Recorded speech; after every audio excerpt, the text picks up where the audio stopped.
Halo, selamat pagi anak-anak baik dan hebat. Apa kabar hari ini? Miss harap anak-anak, orang tua, dan seluruh anggota keluarga kita dimanapun berada tetap dalam lindungan Tuhan. Berjumpa lagi bersama dengan Miss Oktav dalam pembelajaran Pendidikan Agama Katolik dan Budi Pekerti kelas 2, pelajaran 3 yaitu gereja. Pada kesempatan ini kita akan belajar tentang subtema 1 yaitu iman adalah anugerah. Nah, baik anak-anak, kita memulai belajar dengan berdoa ya. Tanda salib dalam nama Bapa dan Putra dan Roh Kudus. Amin. Tuhan Yesus yang Maha Baik, hari ini kami siap untuk belajar. Kami ingin lebih mengenal Engkau. Dampingilah kami dalam pelajaran ini. Amin. Dalam nama Bapa dan Putra dan Roh Kudus. Amin. Anak-anak, tujuan pembelajaran kita hari ini yang pertama, peserta didik mampu menjelaskan arti dan makna iman. Yang kedua, peserta didik mampu menceritakan kisah ikan dan katak. Yang keempat, peserta didik mampu mengenal dan menceritakan kisah Santo Agustinus. Nah, itulah pelajaran kita hari ini. Baik anak-anak, mari dengarkan lagu berikut ini ya.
Oke, setelah kalian mendengarkan lagu tadi, sekarang mari kita dengarkan kisah pertemanan antara ikan dan katak.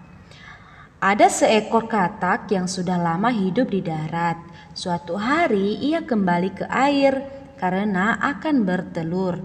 Ketika masuk ke air, katak bertemu seekor ikan, sahabatnya dulu ketika masih kecil. Ikan itu bertanya kepada katak, "Apa saja yang kau lihat di darat?" Katak bercerita bahwa di darat ada banyak binatang ya, ada binatang besar dan binatang kecil. Katak pun menceritakan bahwa di darat ada binatang yang pandai. Ia bisa membuat rumah, pabrik, mobil, bercocok tanam, dan banyak lain lagi. Ia berjalan dengan dua kaki. Dua kaki yang lain untuk memegang dan mengerjakan banyak hal. Mendengar cerita katak, ikan membayangkan seperti apa binatang yang pandai itu.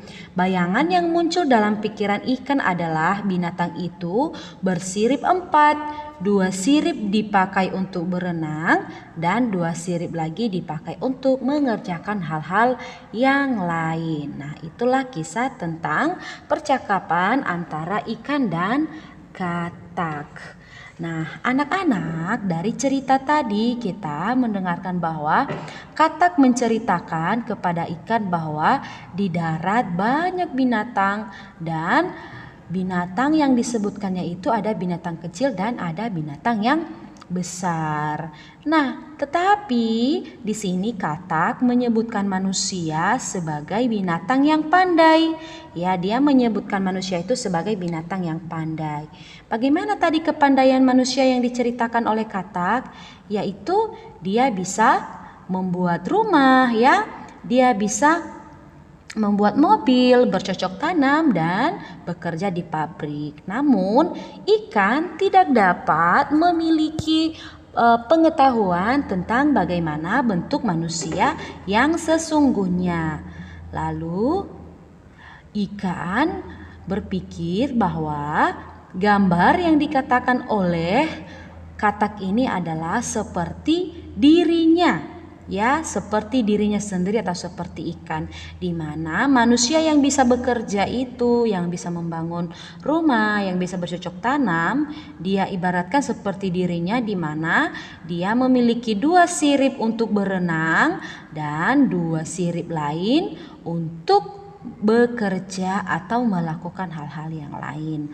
Nah, anak-anak, di sini kita bisa lihat ya bahwa ikan itu tidak dapat memikirkan hal-hal yang lebih dari itu karena dia terbatas pada dirinya sendiri hanya sebagai seekor ikan. Nah, begitu juga dengan kita anak-anak. Kita tidak bisa menggambarkan bagaimana wujud Allah yang sebenarnya.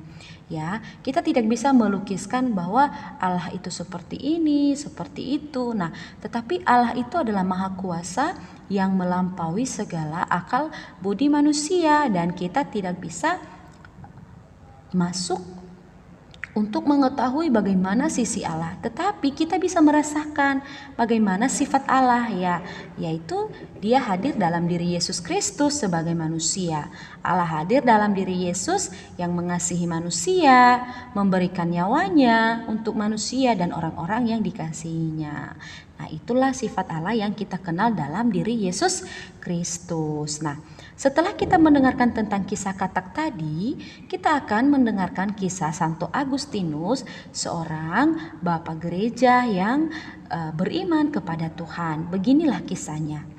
Agustinus dilahirkan pada tanggal 13 November tahun 354 di Tagaste, Algeria, Afrika Utara.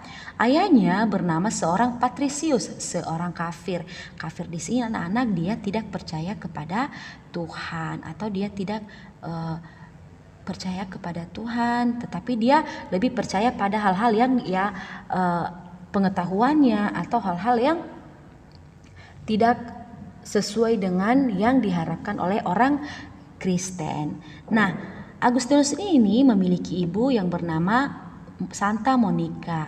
Monica ini seorang Kristen yang saleh. Santa Monica mendidik ketiga putranya dalam iman Kristen. Namun setelah menginjak dewasa, Agustinus mulai berontak dan hidup liar. Pernah suatu ketika ia dan teman-temannya yang bergabung dalam kelompok 7 penantang Tagaste mencuri buah-buah pir yang siap dipanen dari seorang paktani yang bernama Paktalus, seorang petani miskin, untuk dilemparkan kepada babi-babi. Jadi Agustinus ini ketika dia sudah mulai remaja, dia menjadi anak yang nakal, anak yang jahat. Dia mencuri buah-buahan dari petani, lalu bukan untuk dimakan tetapi untuk dilemparkan kepada binatang. Nah, selanjutnya, pada umur 29 tahun, Agustinus dan Alipius, sahabatnya, pergi ke Italia. Agustinus menjadi mahaguru terkenal di Milan. Sementara itu, hatinya merasa gelisah, sama seperti kebanyakan dari kita di zaman sekarang. Agustinus mulai mencari sesuatu dalam berbagai aliran kepercayaan untuk mengisi kekosongan jiwanya. Namun 9 tahun lamanya Agustinus menganut aliran Manikisme, yaitu sebuah aliran yang menolak Allah dan mereka hanya mengutamakan kepandaian dan tidak percaya kepada Allah. Tanpa kehadiran Tuhan dalam hidupnya, Kini Agustinus pun menjadi jiwa yang kosong. Ya, semua buku-buku ilmu pengetahuan telah dibacanya, tetapi ia tidak menemukan kebenaran dan ketentraman dalam jiwanya. Sejak awal ibunya tidak bosan-bosan menyerahkan kepada Agustinus untuk membaca kitab suci, di mana dapat ditemukan lebih banyak kebijaksanaan dan kebenaran daripada dalam ilmu pengetahuan. Tetapi Agustinus meremehkan nasihat ibunya. Kitab suci dianggapnya terlalu sederhana dan tidak akan menambah pengetahuannya sedikit pun. Jadi Agustinus ini tidak percaya kepada Tuhan dan dia juga tidak mau membaca kitab suci karena bagi dia ilmu pengetahuan itu lebih penting daripada membaca kitab suci. Nah, ketika berusia 31 tahun, Agustinus ini mulai tergerak hatinya untuk kembali kepada Tuhan. Dan dia pun meminta berkat agar ibunya mendoakan dia. Nah, namun demikian ia belum bersedia dibaptis karena dia belum siap untuk mengubah sikap hidupnya. Suatu hari ia mendengar tentang dua orang yang sudah bertobat setelah membaca riwayat hidup Santo Antonius Pertapa. Kemudian Agustinus merasa malu. "Apa ini yang kita lakukan?" teriaknya kepada Alipius. "Orang-orang yang tidak terpelajar memilih surga dengan berani. Tetapi dengan segala ilmu pengetahuan yang kita pelajari, kita tetap menjadi pengecut sehingga terus hidup bergelimang dosa." Dengan hati yang sedih, Agustinus pergi ke taman dan berdoa. "Berapa lama lagi ya Tuhan? Mengapa aku tidak mengakhiri perbuatan dosaku sekarang?" Sekonyong-konyong ia mendengar seorang anak bernyanyi, "Ambillah dan bacalah." Agustinus mengambil kitab suci dan membukanya tepat pada ayat, "Marilah kita hidup dengan sopan seperti pada siang hari.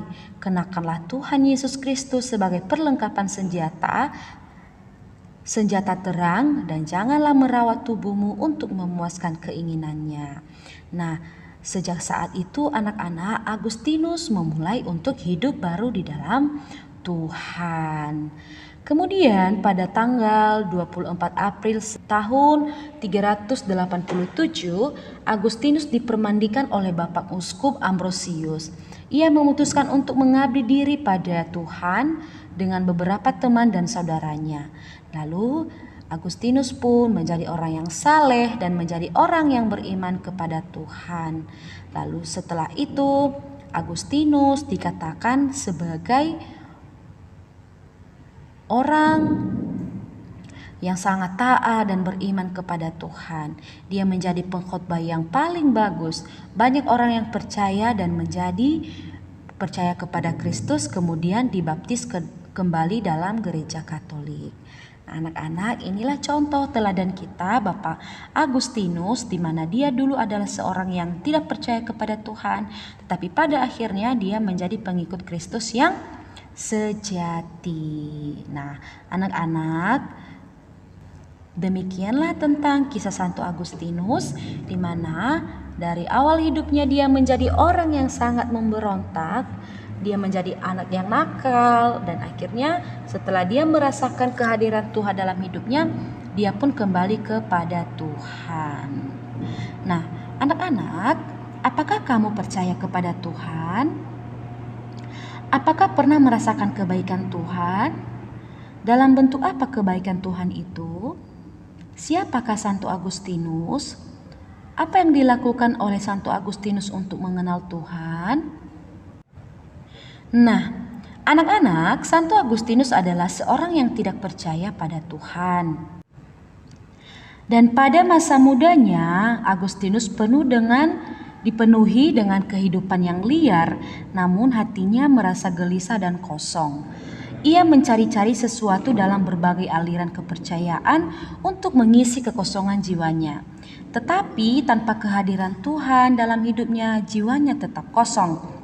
Semua buku-buku ilmu pengetahuan telah dibacanya, tetapi ia tidak menemukan kebenaran dan ketentraman dalam jiwanya. Nah, pada usia ke-31 tahun, akhirnya Agustinus mulai tergerak hatinya untuk kembali kepada Tuhan. dan itu juga karena berkat doa-doa ibunya. Nah, kemudian anak-anak, walaupun dia sudah mulai kembali kepada Tuhan, Agustinus masih belum bersedia dibaptis karena dia belum siap mengubah sikap hidupnya itu. Akhirnya pada suatu hari ketika dia sedang berdoa dan dia bertanya kepada Tuhan, Agustinus pun diberikan kemudahan oleh Tuhan, lalu ia tergerak untuk membaca kitab suci dan kini dia sungguh mengenal Tuhan. Anak-anak, kita pun mengenal Tuhan melalui Yesus Kristus. Pengenalan akan Tuhan itu bukan usaha kita, semua anugerah dari Tuhan Allah. Maka itulah yang disebut dengan iman. Kita percaya, kita yakin bahwa meskipun Tuhan tidak terlihat, kita percaya bahwa Dia sungguh hadir dalam diri Yesus Kristus. Oke anak-anak yang terkasih, pada hari ini ada pun yang menjadi kesimpulan pembelajaran kita. Yang pertama, iman berarti percaya dan taat kepada Tuhan. Yang kedua, kita mengenal Tuhan melalui Yesus Kristus. Yang ketiga, pengenalan akan Tuhan itu bukanlah usaha kita, melainkan anugerah Tuhan. Dan keempat adalah iman itu anugerah dari Tuhan. Yang kelima, Santo Agustinus merupakan teladan kita dalam beriman. Oke anak-anak, tugas hari ini adalah mewarnai gambar di buku halaman 92 ya.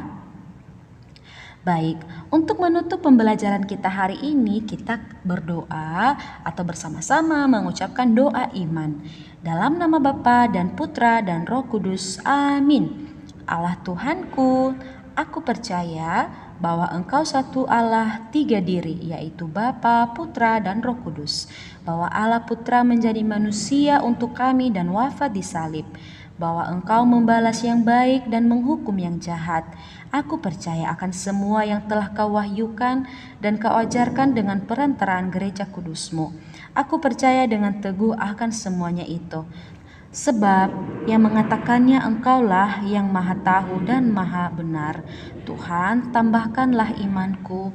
Amin. Dalam nama Bapa dan Putra dan Roh Kudus.